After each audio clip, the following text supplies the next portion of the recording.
Hello, my name is Moses Ajay. Now, I'm going to be taking you through how to rearrange formula. Now, this can also be described as changing the subject of a formula.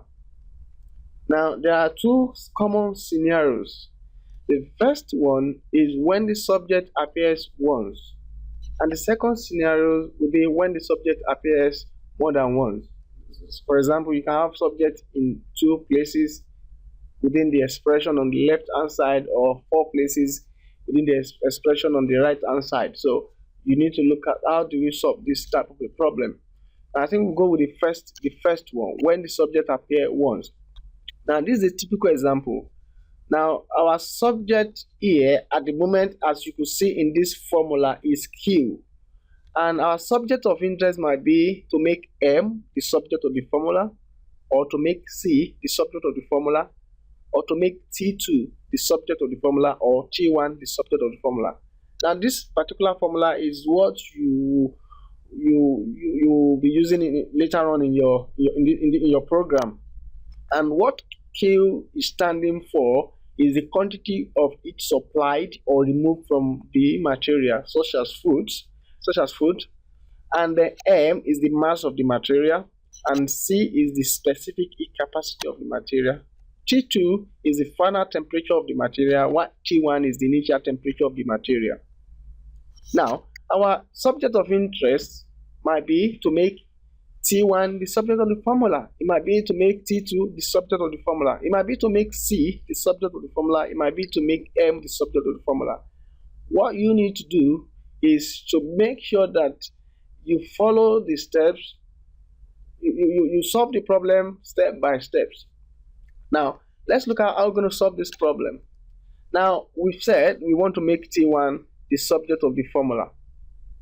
And we could say that our T1 is hidden somewhere within the expression on the left and on the right hand side. So the very first thing you will do, because our T1 is inside a bracket, is to do what is to expand the expression on the left and on the right hand side of the equality sign. So when we expand the expression, we have this. We have Q equals MCT2 minus MCT1. What we've just done is to expand this expression to multiply MC with T1 with T2 and also multiply MC with minus T1. So we have this. Do not forget Q is on the left hand side. You take that along as well. Now, we are interested in making T1 the subject of the formula. We could see this, we have minus MCT1 here. Now, we could simply move that to the left hand side of the equation. Now, we can move MCT1 to the left hand side of the equation. Now, and the simple rule I want you to always remember is when a negative number crosses this equality sign, it turns to a positive number. And when a positive number crosses the equality sign, it turns to negative number. Please take note of that. Now, when a negative number crosses the equality sign, it turns to positive, and when positive number crosses the sign, it turns to negative. Let's see what happened here. Now, you could see from here that our MCT1 is now positive MCT1, but it's coming from the right hand side, so it's now MCT1. Now, what we have done in essence is to simply say hard. If you go back to the first equation after the expansion, now if you go back to this equation, now what we've done actually is to add MCT1 to both sides of the equation. If you add MCT1 to Q, you will have this. And because we've added MCT1 to the left hand side of the equation, you also need to add MCT1 to the right hand side of the equation. If you add MCT1 to this right side of the equation, to the right side of the equation, now MCT1 will cancel MCT1, so we'll be left with MCT2. That's another way of doing of accomplish this step. Now, because we are really interested in making T1 the subject of the formula, you can see Q is a disturbance. Q is still attaching itself to T1. M is still attaching itself to T1. C is also attaching itself to T1. So what we need to do is to look for means of separating them. Now we could see Q is adding itself to this to MCT1. Now the next thing we'll say will be to move Q to the right hand side of the equality sign, or you can simply say subtract Q from both sides. If you subtract Q from this side and also subtract Q from this side, don't forget whatever you do to the left hand side of the equation must be done to the right hand side of the equation to make sure that that equality sign is still preserved. So what is going to happen will now be MCT1 will now be MCT2 minus Q. Now we've moved Q to the other side of the equation, to the other side of the equality sign, sorry. And what will happen is that because Q is positive, and when it crosses the equality sign, it is going to be what? Negative. So we now have MCT1 equals MCT2 minus Q. Now we are interested in T1, not MCT1. So what we need to do now is to divide both sides by MC. Now if you divide both sides by MC, what will happen is that we could see this is what we have on the left hand side. We've divided it by MC, and this is what we have, MCT2 minus Q. We've divided that also with MC. Now we've divided left hand side by MC. We also need to apply the same thing to the right hand side to preserve the equality sign. What will happen at the end of the day will be MC here will cancel this MC. We'll be left with T1, and our final answer will be this: MCT2 minus Q divided by MC. That's our final answer. Now this is another example. Sorry, this should be example 2. And our X is the subject of the formula. And the question is to make T the subject of the formula. Now how do we solve this problem? Now we want to make T the subject of the formula. Now the very first thing we will do is to look for means of making this without having denominator on the right hand side. Now what we need to do is to multiply both sides by T, so as to make it simple for us to manipulate the equation. Now if you multiply both sides, we don't want to have any denominator. We want to make it a very simple equation with no fraction. So we want to multiply both sides by T. So when we multiply both sides by T, assuming we have more than maybe we have X, for example, we have X equals D over T plus A over B. So we discover that T and B are the two elements in the denominator. So we multiply both sides by BT. So don't forget that. But because we are only having T at this junction, so what we need to do is to multiply both sides by T. And when we multiply both sides by T, don't forget D over T multiplied by T equals S multiplied by T. So we've added T to this side. We've also added T to this side. And what we'll have at the end of the day will be D equals ST. Now, remember the rule I mentioned earlier, saying that when positive sign crosses the equality sign, it's turned to negative, and when negative sign crosses the equality sign, it turns to positive. Now, the same also apply for multiplication and division. When multiplication, when a number is attached to one part of an expression by multiplication, for example, crosses the equality sign, that turns to negatives. Now, the reason why now if a number is attaching itself to an expression by division, for example, this one now, yes.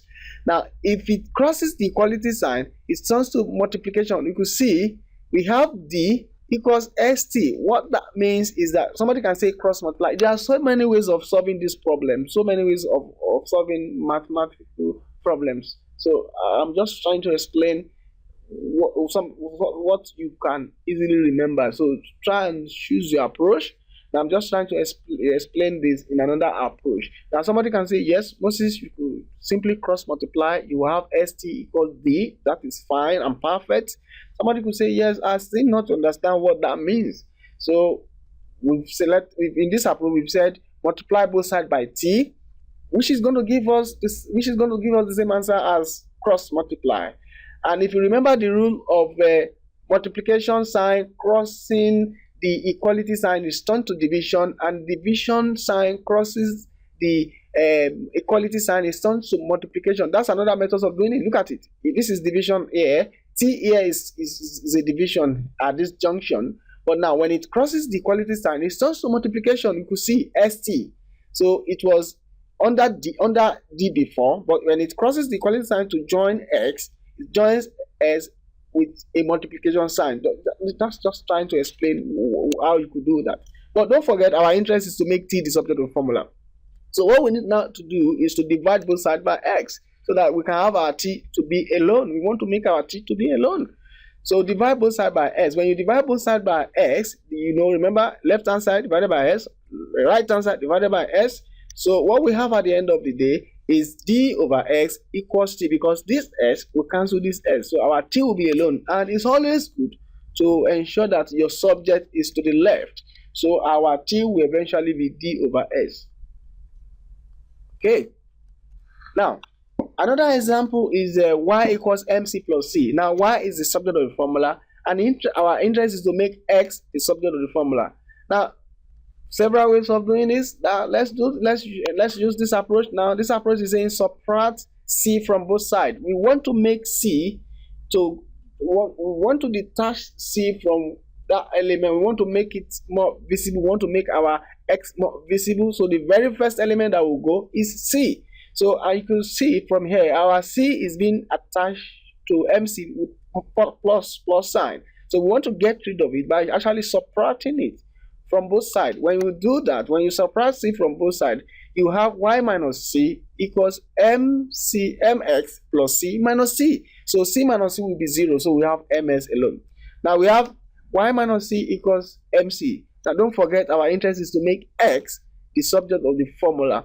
So now what we need to do now is to divide both sides by M. When you divide both sides by M, you have Y minus C over M equals MC over M. Don't forget that M will cancel M and you'll be left with X. Now subject to the left.